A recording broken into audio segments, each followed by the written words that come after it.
Assalamualaikum warahmatullahi wabarakatuh. Bismillahirrahmanirrahim. Untuk pelajaran PAI kelas 4 hari ini yaitu kita buka bersama buku paket pelajaran pendidikan agama Islamnya di bab 10 yaitu tentang kisah Nabi Muhammad SAW membangun kota Madinah. Di bab-bab sebelumnya kita sudah belajar tentang kisah hijrah Nabi Muhammad SAW dari kota Mekah ke kota Madinah. Hal yang pertama kali dilakukan oleh Nabi Muhammad SAW ketika sudah sampai di Madinah pada waktu hijrah tersebut, Nabi Muhammad itu membangun masjid. Seperti apa masjid yang dibangun oleh Rasulullah SAW? Masjid itu pada saat ini dikenal dengan Masjid Nabawi atau disebut juga dengan Masjid Nabawi Al-Munawwarah, yaitu masjid yang berada di kota Madinah. Kita baca di sini, langkah pertama yang dilakukan Rasulullah SAW ketika sampai di Madinah adalah membangun masjid. Masjid dikenal dengan sebutan Masjid Nabawi. Rasulullah SAW memilih tempat unta beliau pertama kali berhenti ketika di Madinah sebagai lokasi masjid. Jadi tanah itu semula merupakan tempat mengeringkan kurma milik dua anak yatim, yaitu bernama Suhail dan Sahil bin Nafi bin Umar bin Sa'labah. Keduanya diasuh oleh As'ad bin Zahara. Rasulullah SAW membeli tanah itu. Rasulullah memerintahkan menebang beberapa pohon kurma yang tumbuh di atas tanah, juga memerintahkan memindahkan beberapa kuburan tua untuk membangun masjid. Fondasi pertama masjid tersebut yaitu dari batu-batu keras, dinding batu yang terbuat dari tanah.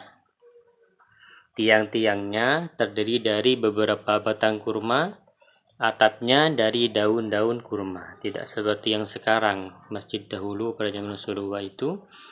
Dan Rasulullah bersama para sahabat bergotong royong membangun masjid. Suatu saat beliau melihat seseorang mengangkat dua batu besar. Beliau memberinya semangat seraya menyampaikan, "Engkau mendapat dua ganjaran." Para sahabat berdendang dengan syair menggunggah agar giat membangun masjid hingga selesai. Di sini juga, tahukah kalian Rasulullah SAW membangun masjid bukan hanya sebagai tempat sholat saja. Bukankah seluruh permukaan bumi dapat dijadikan sebagai tempat sholat? Jadi fungsi masjid itu ada beberapa fungsi masjid pada Rasulullah, yaitu di lembar berikutnya. Rasulullah SAW membangun masjid bukan sekedar tempat sholat saja. Rasulullah SAW membangun masjid sebagai pusat kegiatan umat Islam. Masjid Nabawi dijadikan tempat bermusyawarah untuk menyelesaikan masalah umat dan juga digunakan sebagai arena latihan bela negara dengan pengobatan kaum muslimin. Jadi dulu itu zaman Nabi, zaman perang, jadi di tempat ini dibuat latihan bela negara. Serambi masjid juga menjadi tempat penampungan ahlus syufah atau al-syufah, yaitu sekelompok kaum fakir miskin yang tidak memiliki tempat tinggal. Di masjid inilah kaum muslim dibina dan dididik Rasulullah SAW. Ini adalah beberapa fungsi masjid pada masa Rasulullah. Juga bisa diterapkan pada zaman sekarang. Di samping masjid dibangun pula rumah Rasulullah SAW. Bahan bangunannya pun sangat sederhana. Rumah ini semula hanya memiliki satu kamar untuk istri Nabi, yaitu bernama Saudah. Nabi SAW baru pindah ke rumah beliau setelah 7 bulan tinggal di rumah Abu Ayyub Al-Ansari. Sebelum rumah Rasulullah itu jadi, selama 7 bulan ini Rasulullah tinggal di rumahnya Abu Ayyub Al-Ansari. Nah, itulah beberapa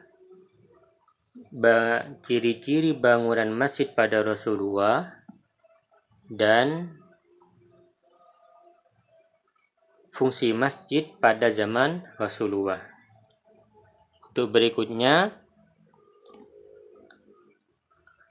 anak-anak bisa mengerjakan dua soal ini, kemudian ditulis di buku tugas, dan pada nantinya dikumpulkan.